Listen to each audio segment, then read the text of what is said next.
Be good to have, right? And it's very simple.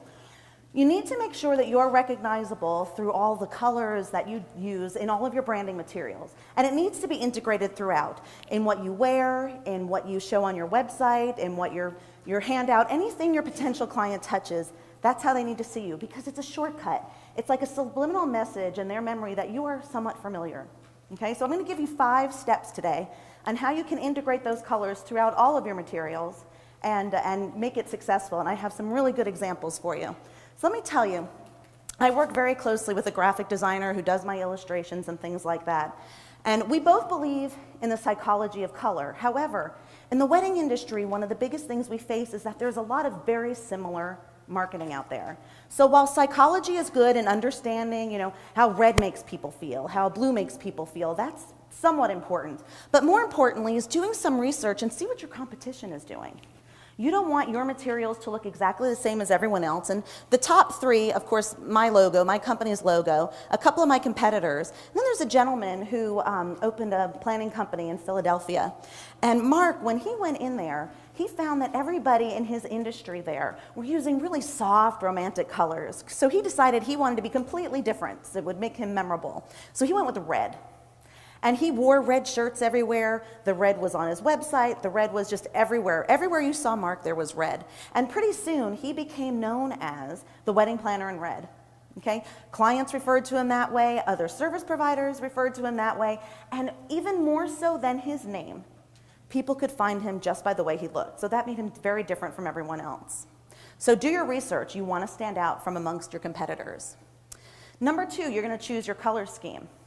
And you can do that a number of ways. This is a color wheel, and by the way, I have 100 of them with me to give away. So I'm going to be here till around 10. Come see me. I'm happy to give it to you. But when you start with a color scheme, first of all, my graphic designer recommends sticking with a classic color, okay? Because if you're really trendy throughout, very soon you're going to look dated. But we're all in business that we're supposed to be up on the trends, right? We're supposed to look hip and cool. So she said, don't be afraid to integrate some of the trendier colors in your designs, but make it something that can pass through in and out. So don't shy away from them, just don't make that the key thing that you use. So there are 3 different types of color schemes in the most basic form that you can use. You can do monochromatic, which is the same color of varying shades up and down on the same side of the color wheel, so from light to dark. And monochromatic is a beautiful look, but sometimes on the web it doesn't translate well, so that's something to be aware of. You can do complementary.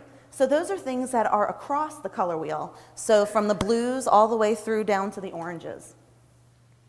And then you can do analogous, and those are the colors that are side by side on the color wheel. And that's very whimsical, it's fresh, it's vibrant if you go on the side to side way.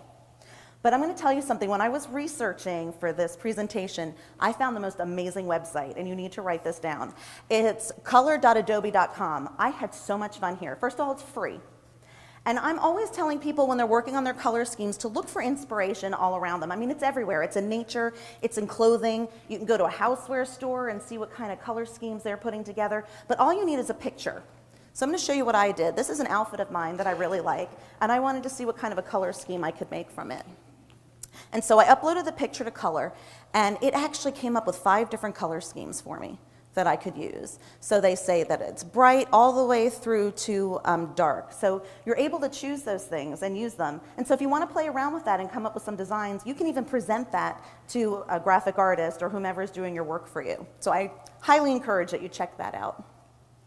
So step 3, make a list. Think about all the things that you have that touch your clients. They're very obvious things, the business cards, the website. What are all the different ways that you can incorporate this color? Because I'm going to remind you again, having that color makes an imprint. It's a subliminal message. It's a familiarity. So you really want to make sure to be consistent. Step 4, pay for the best you can get.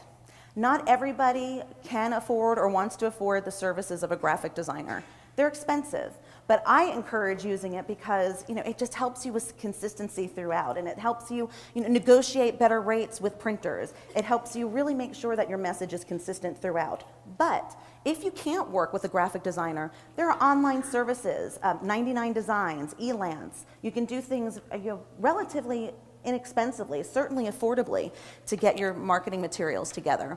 And then, of course, when it comes to web design, I'm clueless. I cannot design a website. I can barely get through the HTML to post a blog. So I, of course, work with a professional designer, but if that's not what you can do, there are beautiful templates. I think most of you know that by now. Just make sure you look at what your competition is doing so that your template isn't exactly like everyone else. I find that a lot with photographers. It seems that templates come and go and they're really trendy, so you'll see a lot of people doing the same thing over and over again. And that's really something that you want to avoid. So step 5.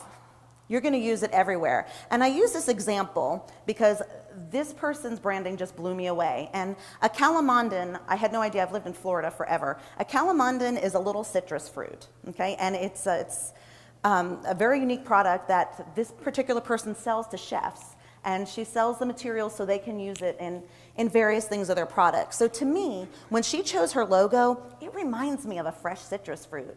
I mean, it's bright and it's cheerful. And of course, this is the front page of her website. You can see her color goes consistently throughout, but she doesn't stop there. This is what her trade show booth looks like. And I'm going to tell you, when I met her, I was speaking at an International Personal Chefs Association conference, and there was a room full of really neat kitchen gadgets and food samples, but I instantly walked over to her. She looked so put together. Okay, from the table linen to all the products on there, to her signage and even the clothing that everyone wears. And not all of us feel comfortable putting together a uniform for our employees when they're out in public, but she even has aprons. So if a person is working for her and is wearing whatever it is they happen to be wearing that day, she has that apron over top so she's recognizable. When she's loading in for a trade show, all of her packaging has it, and I hear you chuckling, but it creates interest. You never know who's watching you doing load-in. If you come in all haphazard with stuff stacked all over the place, that's the image you're portraying rather than being polished and organized. So you already, at the front drive, people are getting to see, who she is and what her things are all about. She also finally wrapped her transportation, so everywhere she goes, everyone can recognize her and see the calamandan logo. And then finally, even her packaging. You cannot purchase anything from her. You cannot take away literature from her unless it's in her colors and has her logo on it. And this is not expensive. That is a paper bag that you can buy at a party supply store for less than $1 for the most part, and then she has stickers that she applies. So these are things that are not expensive to do. They're just things you need to think about and consider.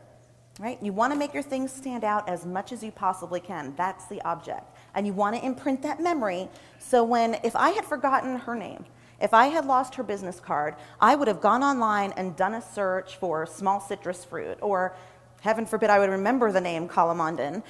She would stand out for me from among the competition. And I actually did a search, and I'm telling you, I could zero in on her a mile away. There's no way she'd be forgotten.